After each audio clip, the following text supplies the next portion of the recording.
According to the United Nations Standard Minimum Rules for the Treatment of Prisoners, all countries have an obligation to observe certain basic human rights standards in their prisons. Standards regarding the conditions of detention must be observed regardless of a state party's level of development. The UN demands a minimum floor space and cubic content of air for each prisoner, adequate sanitary facilities, clothing which shall by in no manner degrading or humiliating, provision of a separate bed, and provision of food of nutritional value adequate for health and strength. I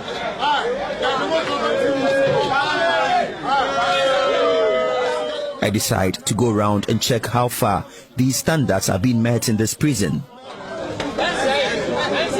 The prison administration is supposed to provide inmates with food of wholesome quality. More than 1 cedi 80 pesos is needed to provide this kind of meal for inmates. For years, prisoners have been fed on 1 cedi 80 pesos daily. Director General of the Ghana Prison Service, Emmanuel Ajato, says this amount is woefully inadequate. Until all these things are done, inmates will continue drinking watery porridge without sugar and either eat their famous gari, which goes with a kind of colored water mixed with palm oil, supposed to be palm nut soup, or banku, which goes with what I would describe as improvised groundnut soup.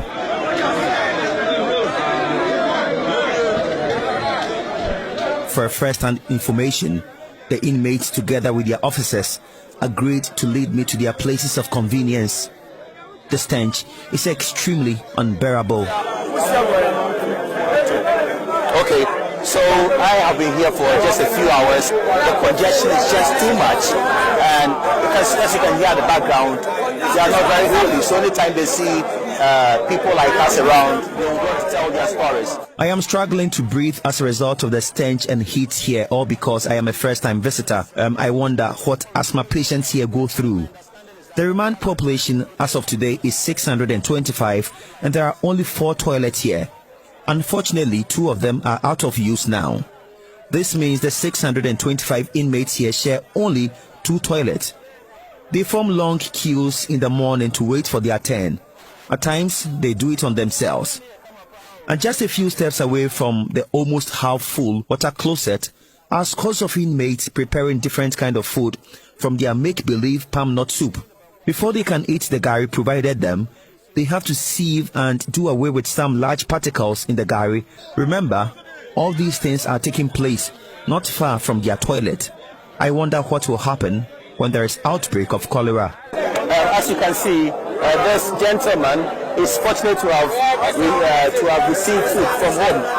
So family members were here to visit him, and they brought him food. So he's sharing with his friends here. So it tells the difference between the food they eat here and the one we eat outside.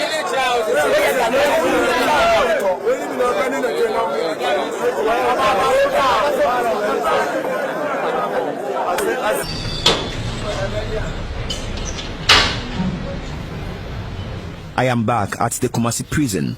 It is few minutes past 4 p.m. and it is time for the inmates to be locked up, so officers are conducting their last roll call.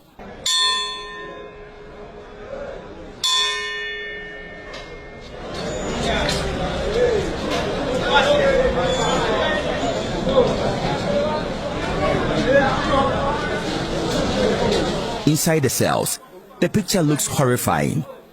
Human beings packed up in a room with not even an inch space between them.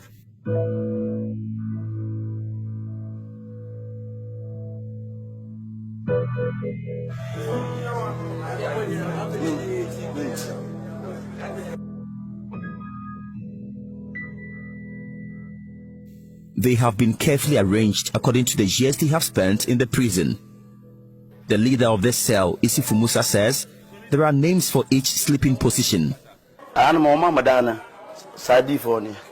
Those in the middle are referred to as sardines because we have arranged them like the way sardines are arranged in a tin. There's no space between them.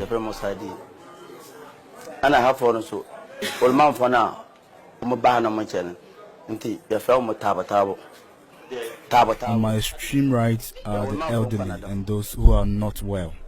We call them tabo tabo. The aged sleep there. pick up. Those on my left, very close to the door, we call them pickups. They squat throughout the night. They are like passengers in a stationary vehicle. They can only get up when the gate is opened in the morning.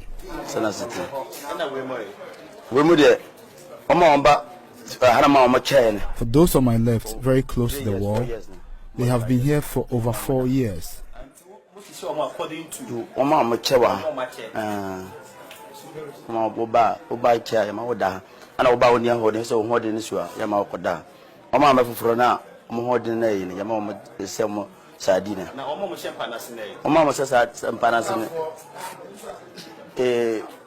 Those under the bed are those who have not really stayed here for long. They have not gone beyond 2 years. 18. Senior man and Inmates on the bed are those who sweep here and ensure the place is clean always. Some are also peacemakers. Those on the top are the leaders.